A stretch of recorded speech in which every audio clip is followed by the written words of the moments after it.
नमस्कार दोस्तों, आप देख रहे हैं अजय एक्स्ट्रा ट्रेड और मैं हूं आपका दोस्त अजय। शेयर आज बाजार में फिर से गिरावट देखने को मिली।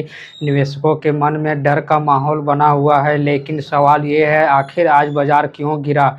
क्या ये सिर्फ मुनाफा वसूली या फिर कोई बड़ा संकेत मिल रहा है? आज के इस वीडियो में हम विस्तार से समझेंगे कि बाजार गिरा क्यों, कौन से सेक्टर सबसे बड़ा गिरे, विदेशी निवेशकों का क्या रोल रहा और आगे क्या करना चाहिए। तो वीडियो को पूरा देखिए, क्योंकि आखिर में आपको मैं बताऊंगा कि छोटे निवेशकों को अभी क्या रणनीति अपनानी चाहिए। दोस्तों, भारतीय शेयर बाजार पूरी तरह से दुनिया में से जुड़ा हुआ है। अगर अमेरिका का बाजार गिरता है तो असर भारत पर भी पड़ता है, जैसे Dow Jones average, Nasdaq composite SEP 500। अगर यह इंडेक्स गिरते हैं तो विदेशी निवेशक उभरते बाजारों से पैसा निकालना शुरू कर देता है। आज भी यही देखने को मिला। ग्लोबल संकेत कमजोर थे, एशियाई बाजार भी लाल निशान बंद हुए। इस वजह से भारतीय सुबह से ही दबाव देखने को मिला।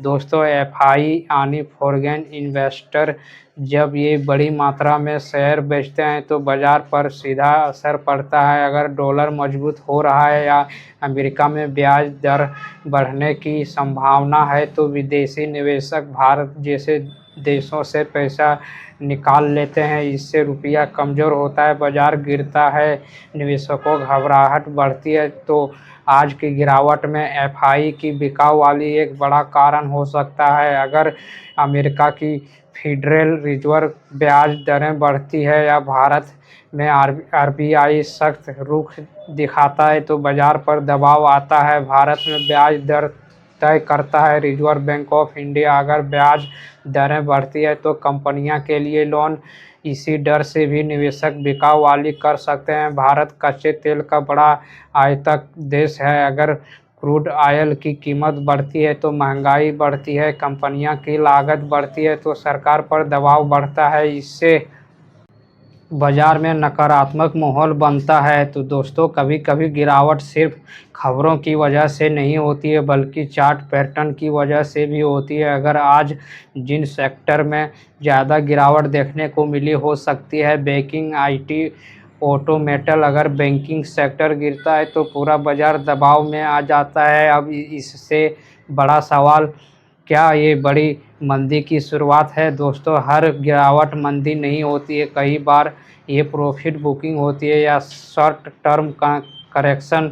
अगर फंडामेंटल मजबूत है तो गिरावट लंबी नहीं चलती। सबसे ज़रूरी हिस्सा, अगर आप लॉन्ग टर्म निवेशक, घबराकर शेयर मत बेचिए, एसआईपी जारी रखिए, अच्छे स्टॉक में धीरे धीरे निवेशक कीजिए। अगर आप ट्रेडर हैं तो स्टॉक लॉस जरूर लगाइए, ओवर ट्रेडिंग मत कीजिए, ट्रेड के खिलाफ मत जाइए।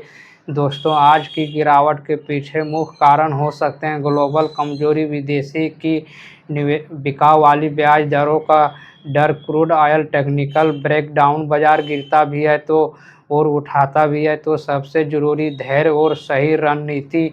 अगर आपको ये जानकारी कम लगी तो वीडियो को लाइक करें, चैनल को सब्सक्राइब करें और कमेंट में बताइए बड़ी हो कि क्या आप गिरावट में खरीदी करेंगे। मैं हूं अजय, मिलते हैं अगला वीडियो में। धन्यवाद।